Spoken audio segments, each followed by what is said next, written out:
Halo, perkenalkan saya Arum Soekarmati, NIM 129171012. Untuk UAS Budidaya Laut sekarang, saya akan mencoba menjelaskan mengenai ide usaha saya, yaitu tas jaring yang terbuat dari jaring nelayan.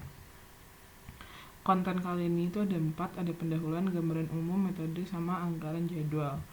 Di pendahuluan itu ada latar belakang. Jadi latar belakang saya memiliki ide ini itu yang pertama karena sampah plastik. Nah, sampah plastik di Indonesia itu pada tahun 2019 sudah tercatat ada 1,29 juta metrik ton yang ada di lautan, dengan sebagian besar sumber dari situ adalah kantong plastik sekali pakai.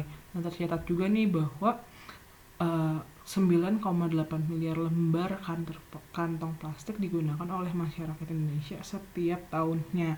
Nah, untuk menangani ini, pemerintah membuat kebijakan bahwa kantong plastik sekali pakai itu sekarang berbayar. Maka itu diharapkan akan mengubah lifestyle masyarakat Indonesia untuk tidak menggunakan kantong plastik sekali pakai, tetapi menggunakan tas belanja yang reusable. Nah, itu juga tuh didukung sama tren masa kini, di mana sudah banyak orang-orang yang memakai tas reusable, tas belanja reusable sebagai tas belanja maupun sebagai tas sehari-hari. Nah, manfaat apa sih yang akan aku kasih dari usaha ini? Yang pertama, aku akan menjual produk tas jaring yang mengikuti perkembangan tren busana, terus memberikan tas yang berkualitas, kuat, dan stylish. Yang ketiga, membantu meningkatkan produk lokal. Yang keempat, membantu produktivitas komunitas lokal. Terus membantu mengurangi pengurangan kantong plastik sekali pakai. Terus yang terakhir, membantu mengurangi pembuangan bekas jaring ikan ke laut, karena bahannya akan dipakai untuk membuat produk ini. Nah, gambaran umumnya, jadi ini logo utama dari bisnis aku. Nama bisnisnya itu Eco Style. Terus dia bergerak di bidang fashion dengan produk khususnya adalah tas jaring yang akan berbisnis di kawasan ITB Ganesha sebagai home base-nya. Nah, dia tuh bakal menjual goods hasil recycle kayak tadi, kayak tas jaring ini. Nah, ini bisnis model kanvasnya kita bisa ngelihat dari sebelah kanan. Yang pertama itu adalah customer segment. Jadi target pasar kita apa sih? Target pasar saya di sini adalah mencari orang-orang pencinta lingkungan. Targetnya ada orang-orang pencinta lingkungan sama pemuda-pemuda yang aware terhadap tren, pemuda-pemuda yang masih aware terhadap fashion yang berjalan pada masa ini, karena tas jaring itu merupakan salah satu tren fashion yang sudah mulai meningkat pada tahun 2018. Lalu kita masuk ke value proposition. Apa sih yang saya bisa tawarkan dari produk ini? Pertama, saya bisa menawarkan produk yang ramah lingkungan, karena ini digunakan dari hal yang kita daur ulang, lalu kita gunakan ini untuk mengurangi sampah. Jadi ini sangat ramah lingkungan. Lalu yang kedua, stylish ini tuh kita bisa pakai kemana aja, nggak cuman buat belanja, buat main, atau nggak buat kuliah juga masih cocok dan relevan gitu tasnya. Lalu kita lihat ke channel apa sih yang bakal aku gunakan untuk reach kepada consumer itu. Yang pertama, media sosial itu aku bisa menggunakan iklan online. Lalu aku akan menggunakan juga organisasi pencinta alam atau ramah lingkungan. Terus setelah itu, tipe relasi yang kayak gimana sih yang akan aku adakan sama customer aku? Itu adalah yang secara personal, kayak kontak lewat media sosial atau lewat chat, seperti itu. Lalu dapat keuntungan dari mana sih si bisnis ini? Nah, bisnis ini tuh mendapat keuntungan dari setiap produk yang terjual. Jadi makanya tulisannya asset sale. Jadi tiap ada tas jaring yang keluar itu adalah masuk ke dalam sumber keuntungan aku. Oke, terus kita masuk ke key source-nya, atau aset apa sih yang aku perluin, atau barang-barang apa aja yang aku perluin di sini, hal-hal apa aja yang aku perluin di sini. Yang aku perluin itu adalah yang pertama, bahan-bahannya kayak jaring nelayan bekas, tali rajut, serta pelengkapannya. sama admin media sosial tadi, karena saya ingin tipe relasi sama channelnya itu lewat media sosial. Nah, oke, setelah itu berarti setelah kita punya asetnya, apa aja yang harus kita lakukan nih untuk merealisasikan ide ini. Yang pertama, kita harus mendesain produknya itu mau kayak gimana. Terus udah kita tahu desain produknya, kita lihat kan kita udah list bahan-bahannya apa aja yang dibutuhin, kita survei nih harga-harganya itu berapa, harga-harganya berapa, di mana belinya, segala macam. Lalu kita bikin anggaran. Setelah kita bikin anggaran, baru kita bisa produksi, lalu dilakukan promosi dan pemasaran, lalu dilakukan pemeliharaan akun media sosial agar si akun ini tidak mati. Kalau setelah itu, partner apa aja sih? Kayak partner utama yang akan kerja sama-sama aku di sini adalah yang pertama jelas penjual jaring ikan bekas dan tali rajut. Nah, jaring ikan bekas ini bisa kita dapat dari nelayan atau penyambungnya, karena nelayan dari Bandung itu kan susah. Yang kedua itu kurir, karena kita base-nya itu online, maka kita akan bekerja sama terus sama kurir pengantar barang ini. Yang ketiga adalah brand ambassador. Jadi ini salah satu key dari promosi yang saya ingin lakukan. Saya akan mempunyai satu brand ambassador, di mana brand ambassador ini adalah influencer anak-anak muda yang didengarlah oleh anak-anak muda zaman sekarang yang suka di internet gitu. Terus abis itu kita masuk ke cost. Apa aja sih yang harus dibayar selama saya merealisasikan bisnis ini.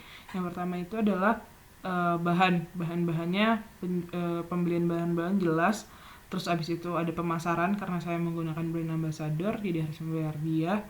Terus admin media sosialnya, berarti saya harus membayar satu orang untuk jadi admin, sama operasional ketika mengirim barang kah dan lain-lainnya. Lalu yang ketiga itu metode.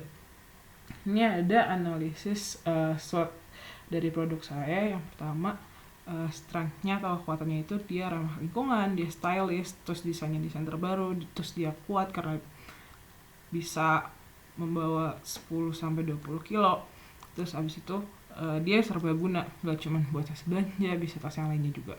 Terus opportunity apa yang saya dapat, itu pertama, karena sekarang itu sustainable, go green, ramah lingkungan itu lagi ngetren banget, jadi itu menjadi salah satu opportunity saya. Terus kedua, tren tas jaring di sektor busana itu udah mulai naik dari tahun 2018, walaupun tidak viral, tapi dia udah mulai naik dan udah mulai mengenalkan dirinya ke tren busana. Lalu banyak anak muda yang butuh inovasi dengan produk-produk ramah lingkungan karena balik lagi karena produk ramah lingkungan itu lagi ngetren banget. Terus untuk tas jaring ini khususnya di Indonesia itu pasarnya belum banyak pesaingnya, makanya itu menjadi sebuah opportunity. Weakness-nya tuh apa? Sedikit mahal. Kenapa sih mahal? Karena jujur pembuatannya itu tidak mudah dan kayak harus membayar orang yang membuatnya itu cukup mahal, karena emang dibutuhkan kerajinan tangan yang sangat handal. Terus threat-nya, ancamannya apa? Ancamannya itu karena tadi pasarnya kan dia masih sepi, jadi supply bahannya pun bukannya nggak ada, tapi susah untuk dicapai. Makanya itu operasional biaya operasional yang keluar itu akan menjadi sedikit pricey, yaitu sedikit mahal.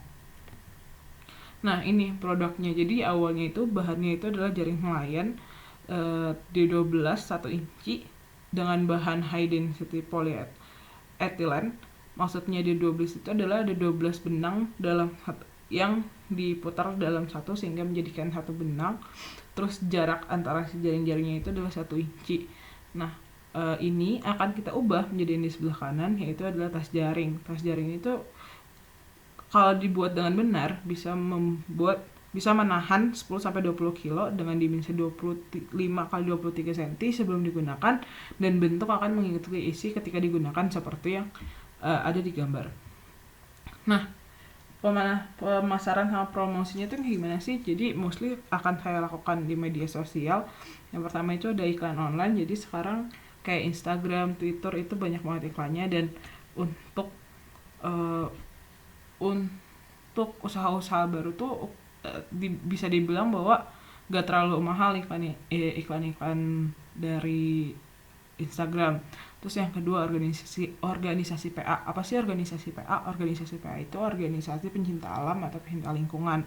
Jadi kita bisa minta tolong juga karena mereka suatu organisasi, juga mereka bakal ngelihat oh ini tuh ada keuntungan ramah lingkungannya nih, oh ini membantu lingkungan. Jadi kemungkinan mereka mau membantu kita untuk mempromosikan ini di lamannya mereka, di mana laman mereka itu sudah mempunyai audiens untuk kita iklankan. Terus yang ketiga itu brand ambassador. Di brand ambassador itu kayak tadi yang aku udah bilang, satu influencer yang belum terlalu besar, karena kalau terlalu besar kenanya terlalu mahal, tapi dia punya potensi buat untuk jadi besar. Jadi kita bisa milih nih si brand ambassador ini buat develop bareng kita nantinya. Jadi sampai kita maju pun dan dia gede pun, dia barengan sama kita untuk menjadi brand ambassador si produk kita ini, bukan cuman promosi sesaat atau cuman paid promote dan lain-lainnya. Nah, ini anggaran biaya kasarnya. Pertama itu perlengkapan. Jadi perlengkapan itu ya kayak alat rajut, gunting, ATK untuk ngebungkus paketnya nanti, terus untuk ngerajutnya, terus dan habis pakainya itu ada jaring, tali rajut, isolasi, terus perjalanan untuk survei, sama untuk ke tempat kurir dan lain-lain. Lalu ada operasional sama ongkir, terus jumlahnya segini. Nah, ini adalah jadwalnya. Jadi di bulan pertama itu kita melakukan rencana kegiatan dan survei harga. Rencana kegiatan tuh kayak ya apa yang kita lakukan selama 5 bulan ke depan, terus biayanya mau kayak gimana, pengaturan timnya mau kayak gimana, dan lain-lain. Terus yang kedua itu adalah pembelian bahan sama mulai pengerjaan produk. Terus di bulan ketiga pengerjaan produk tetap dilakukan, pemasaran mulai dikencangkan. Terus di bulan keempat itu mulai penjualan produk, dan di bulan kelima pengerjaan produk sudah berhenti dan menghabiskan produk. Ini adalah daftar pustakanya. Terima kasih.